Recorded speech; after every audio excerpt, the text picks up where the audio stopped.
வணக்க மக்களே, சற்று முன் வெளியான செய்தி ஒன்று வெளியாகியுள்ளது.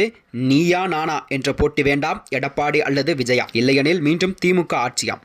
வாங்க வீடியோவை முழுமையாக காணலாம். அதாவது வரும் தேர்தலில் அதிமுக கூட்டணி, திமுக கூட்டணி மற்றும் தமிழக வெற்றி கழக கூட்டணி என மூன்று முக்கிய கூட்டணிகள் போட்டியிடலாம் என்று கண்டிப்பாக திமுக வெற்றி வென்று விடுவோம் என்று. எனவே எடப்பாடி பழனிசாமி அல்லது விஜய் யாராவது ஒருவர் விட்டு கொடுத்து கூட்டணியாக சேர்ந்து போட்டியிட்டால் தான் மட்டுமே திமுகவை ஆட்சியிலிருந்து அகற்ற முடியும் என்று.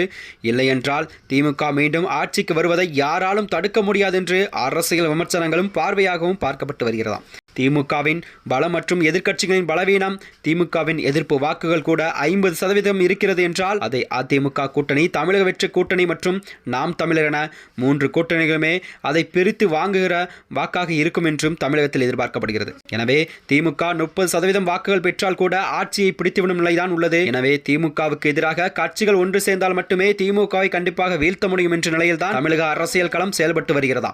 திமுக எப்படி புத்திசாலித்தனமாக அதிமுக எதிர்ப்பு ஓட்டு, பாஜக எதிர்ப்பு ஓட்டு, விஜய் எதிர்ப்பு ஓட்டு, சீமான் எதிர்ப்பு ஓட்டு என அத்தனையும் எதிர்த்து ஓட்டுகளை ஒட்டுமொத்தமாக ஒரே கூட்டணியில் அள்ளுகிறதோ, அதே போலத்தான் திமுக எதிர்ப்பு வாக்குகளை ஒரே கூட்டணி சென்றால் மட்டுமே போட்டி கடுமையாக இருக்கும் என்று அரசியல் விமர்சனங்கள் கருத்துக்களும் தெரிவித்து வருகிறார். எனவே யார் முதல்வர் வேட்பாளர் என்பதை விஜய் மற்றும் எடப்பாடி பழனிசாமி பேசி தீர்த்து ஒரே கூட்டணியில் இருந்தால் மட்டுமே திமுகவை கண்டிப்பாக தமிழகத்தில் வீழ்த்த முடியும் என்றும், பாஜக அந்த கூட்டணியில் இருப்பதை விஜய் விரும்பவில்லை என்றால் எடப்பாடி பழனிசாமி பாஜக கூட்டணியில் இருந்து நீக்கிவிட்டு விஜயுடன் கூட்டணி சேர வேண்டுமா என வலியுறுத்தி வருகிறதா. விஜயுடன் கூட்டணி சேராமல் அதிமுகவால் கண்டிப்பாக வெற்றி பெற முடியாது.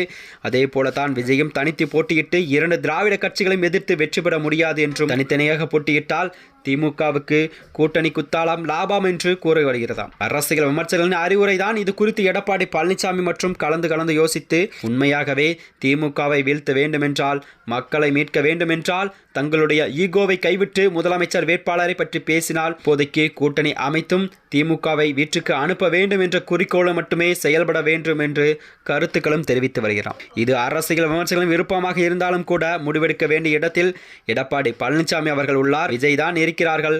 அவர்கள் இருவருமே இந்த அறிவுரையை கேட்டு இணைவார்களா அல்லது தனித்தனியாக வாக்குகளை பிரித்து திமுகவை மீண்டும் ஆட்சியில் அமர வைப்பார்களா என்பதே மக்கள் பார்வையாகவும் அரசியல் களம் உருவாகி வருகிறதாம். மேலும் இதுபோன்ற வீடியோக்களை தெரிந்து கொள்ள நமது சேனலை மறக்காமல் சப்ஸ்கிரைப் செய்து கொள்ளவும். நன்றி, வணக்கம்.